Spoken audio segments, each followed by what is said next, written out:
homies, it's your girl Miss Tia today, and I'm back with another video. It is a homes invasion. Let's get into it. So today I came to you to talk to you about wedding on a budget, okay? Because everybody likes to save a shacoin, okay? So let's get right into it. First, I want to show you guys my cute little shirt. I got off Etsy. It just reads our date, and it says theft, and it says stealing his last name, homes invasion. Yeah, and I don't think these shirts were like $15 a piece. I think at the most 19 sometimes too. It ranges with the sizes. But my whole wedding party got it. So just want to show you my cute little shirt. Now let's get into saving money. Okay, so excuse me too, I'm going to keep looking down because I took some notes for you guys so I wouldn't forget anything. But okay, so the first thing on my list is to talk about the do-it-yourself centerpieces. So it actually really helps if you are a craft person, because a lot of this stuff you can do it yourself. Or if you even know someone who is crafty, that helps you a whole bunch. Okay, so I'm going to show you some things that I made. So let's get into it. Okay, so this is a little cute little set that I had made. It comes with 3 like pieces. So I basically like created a little set or whatever.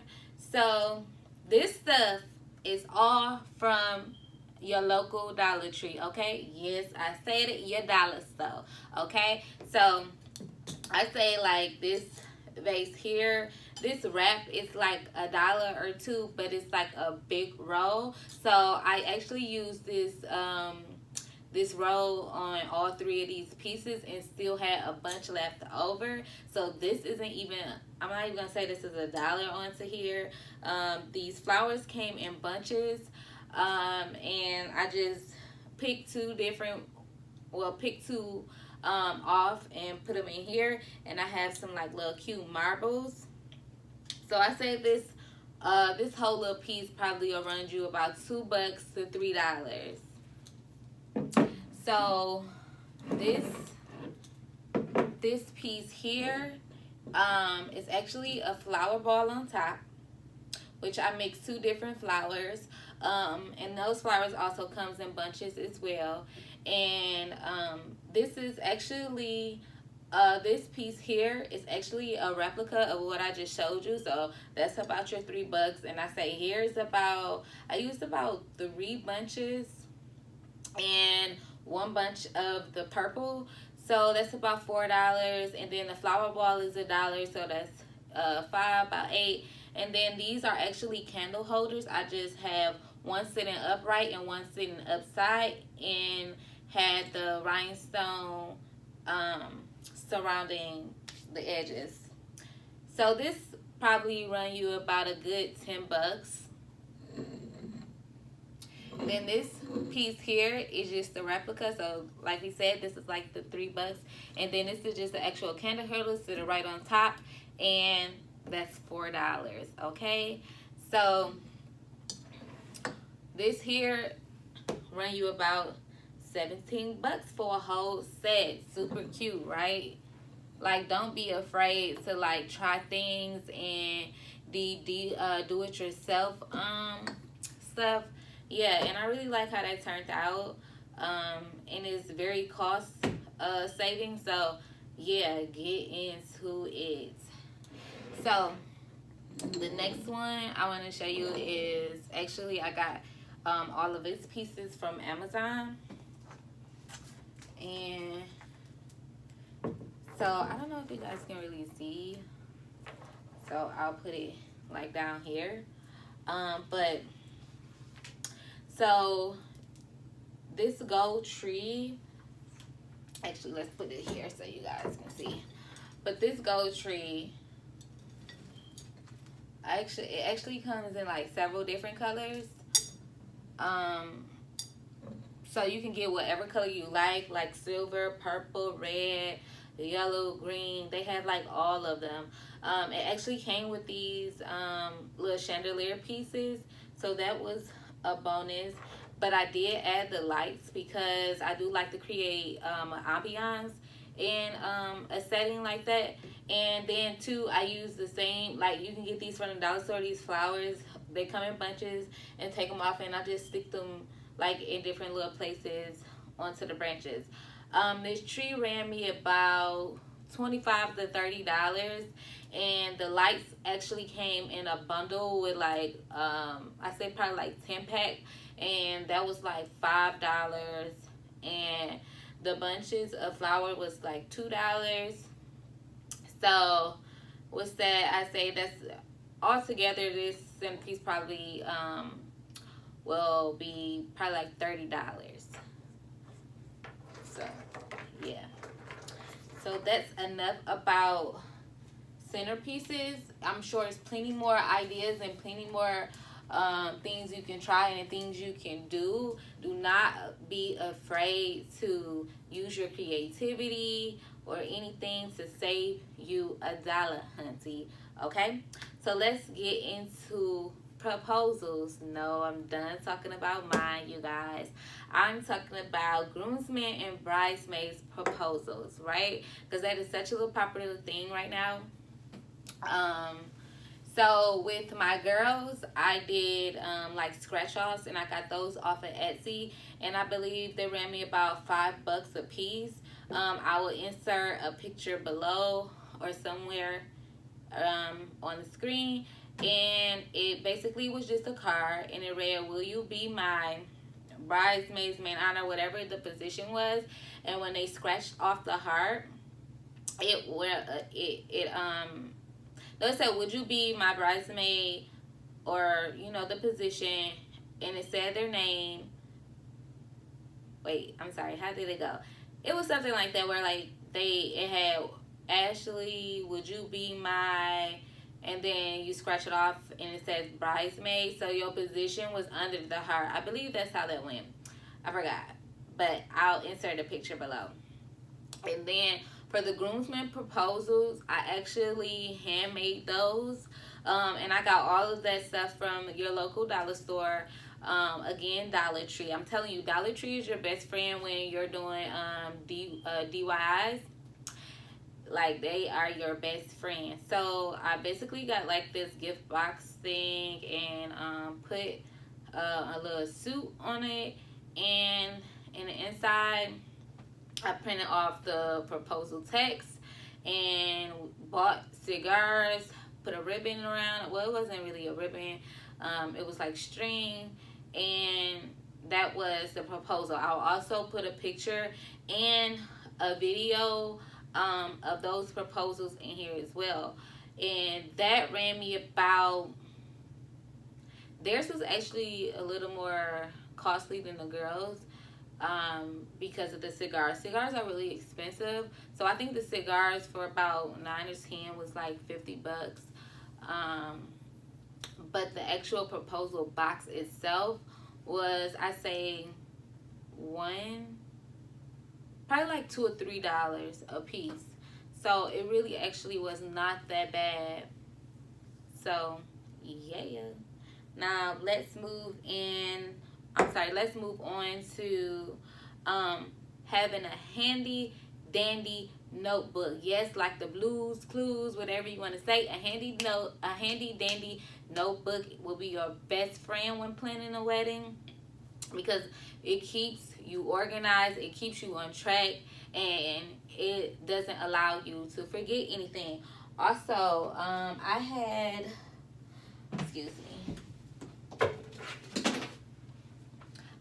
created like little binders for my girls, because we do have meetings and things like that, just to keep us on track, just so we don't like get off track with anything. But I did create like little binders for my girls, and I also created like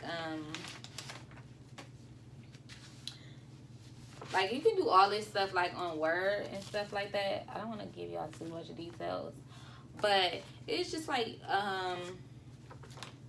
day of coordination, for like when we at the hotel, things like that. And even like how I want our day to go on the actual wedding day, how I want our day to go on the day of rehearsal, like all of that.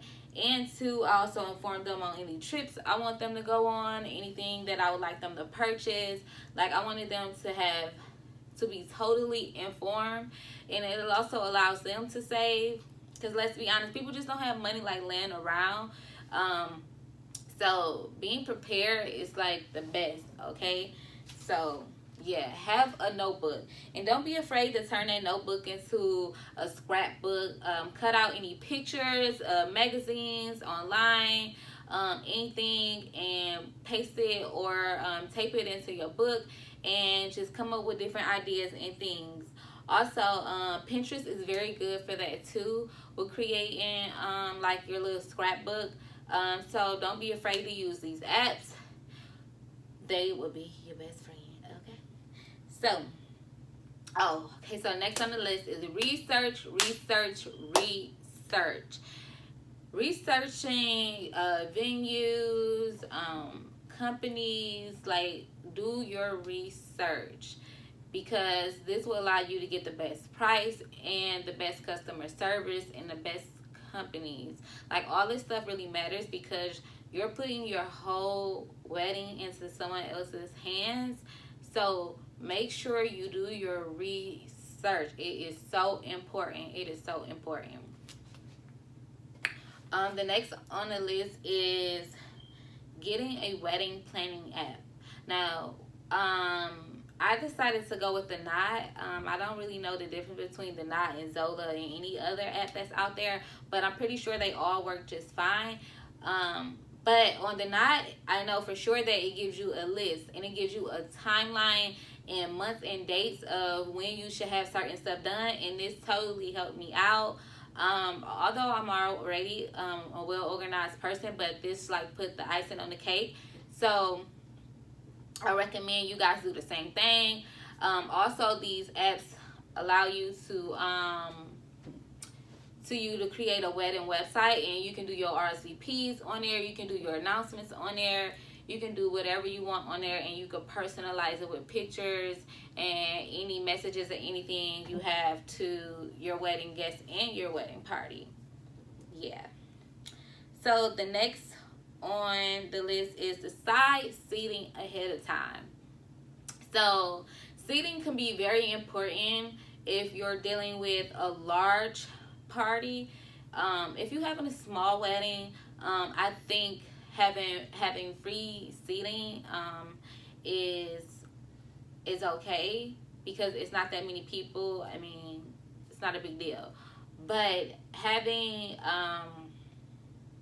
a large party, it is so important to have your seating arrangements ahead of time.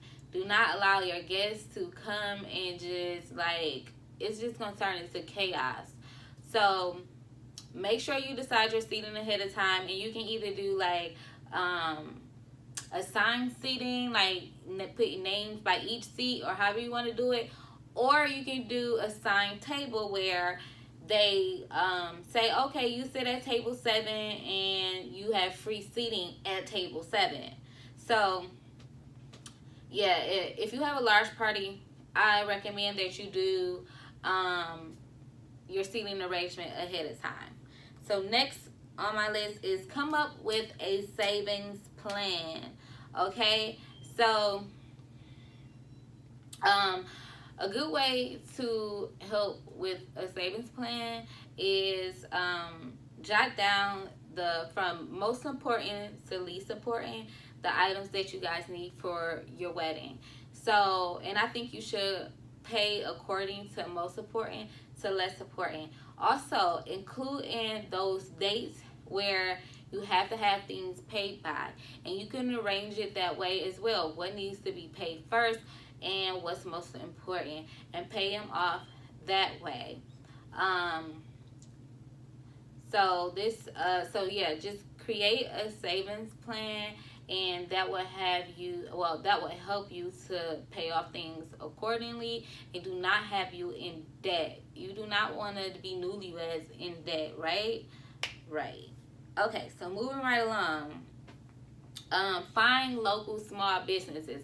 So there is some local small businesses that offer you great quality services for a fraction of the price, because they're trying to get their name out there, they're trying to get the recognition, and they just trying to get your business. So find those small local businesses, and also still do your research, and give them a chance. You know, you saving money and they're getting exposure. Great exchange. Moving right along. Develop a wedding timeline. So, to calm you as a bride, or whoever is watching, to calm you on the wedding day and the wedding experience, just so you can have a peace of mind. Develop a timeline ahead of time. Whereas, okay, 6 a.m. we're doing our makeup from 6 to 2. We're going to eat lunch at this time. We're going to do brunch, or we're going to do breakfast at this time. We're going to take pictures. This is when the videographer going to come in. This is when we should be leaving the hotel or wherever to go to the chapel, the church, the wedding venue. Excuse me. Yeah. So developing that timeline will definitely cut your stress way down. I had mine like way long time ago. The big thing. Let's talk about venues. So let's talk about wedding venues. Wedding venues isn't so bad. With like if you're a church member, if you're a member of a church, usually they allow you to do it, like have your wedding there for free, or at like a fraction of the cost. So that's a plus for you. Also, they have like small chapels where it's not that costly. So that just brings me back to do your research. Yeah, so let's get into regular halls and banquet halls. So, regular halls give you free range, where it's like a blank canvas, and usually they have like tables and chairs and things like that. Where a banquet hall, they have tables, chairs, and everything is to be stayed where it's at and where it's placed. Whereas at a regular hall, you have free range to move anything around however you want it to be set up and things like that. So if you are creative, this might put a stump into your design process if you wanted to go with a banquet hall, because most banquet halls already have their setup and want you to stick to that, because usually they have a next event after your event or the next day. However, decor. So with a regular hall, your decor is totally up to you, where you would have to hire an outside decorator to come in and provide you those tablecloths, those chair covers, and things like that. But you probably have a more wide variety of choices, because they're catering to your exact desires. Whereas at a banquet hall, they already have a selection that you can choose from. I don't think it's that very broad, and I don't think they do special orders. So you will have to choose from what they have. But with the banquet hall, it usually includes your the total price usually includes your tablecloths, your sashes, your table runners, your chair covers, and usually centerpieces at additional cost, or sometimes it can even be inclusive. So with the decorations, it really determines upon what kind of person you are. If you're good with decorating and things like that, then a free range, a regular haul is fine. But if you want to do a one-stop shop where you don't have to worry about anything, don't have to worry about any extra vendors, I would say the banquet hall is your ideal choice. So let's move on into the food. I don't know why I just got excited about food. But anyway, so let's talk about food. So with a regular hall, you can bring in whatever caterer you like. They let you bring in whoever. Whereas a banquet hall, you usually, almost 99% of the time, have to get the caterer through them. And sometimes the food is not that great. So if food is if food is really important to you on your wedding day to make sure your guest is satisfied, then yeah, probably a hall. But the banquet halls do offer you to do tastings prior to actually locking yourself in to a contract or anything like that with them. So that's a plus. Let's get into beverages. So with a hall, if the hall has a bar, it usually has the water and pop dispenser. So usually they offer that to you with no cost. It just comes with the rental of the hall. Excuse me. But you are required to bring in your own booze, and you would still have to have your own bartender. So that's something to think about. Now, with a banquet hall, they have liquor packages, which can sometimes be inclusive with your dining. So now that's the liquor packages come with all the chasers, and you never run out basically because they're providing it, and this is what they do. So think about it. And then seating too. This brings me back to deciding on what do you want to have, free seating or arranged seating, because in a hall, if you have 50 extra people, it's not a big deal because it's nothing to bring in more chairs and things like that. But the thing is, are those chairs decorated? Do they have the same chair covers or sashes and things like that? Are you prepared for something like that? Whereas a banquet hall, when you have, sometimes if you have more than what your party number is that you agreed to, sometimes they charge you however extra many people showed up, which that can be very expensive by the end of the night. And who wants to come out their pocket at the end of the night on their wedding day? Not I, said the cat. Okay, so that's why I say RSVP and have you some arranged seating, honey. Okay, now so that wraps up my hall and my banquet hall comparisons. Yeah, so those were my wedding on a budget tips and tricks. So if you have any additional questions, comment down below. I am willing to answer all your questions if I have experience in it. But do your own research as well. The best thing is knowledge when doing anything. So yes, like, comment, subscribe to my channel. Hit that notification bell so you won't miss a video. Thank you guys for watching. Peace.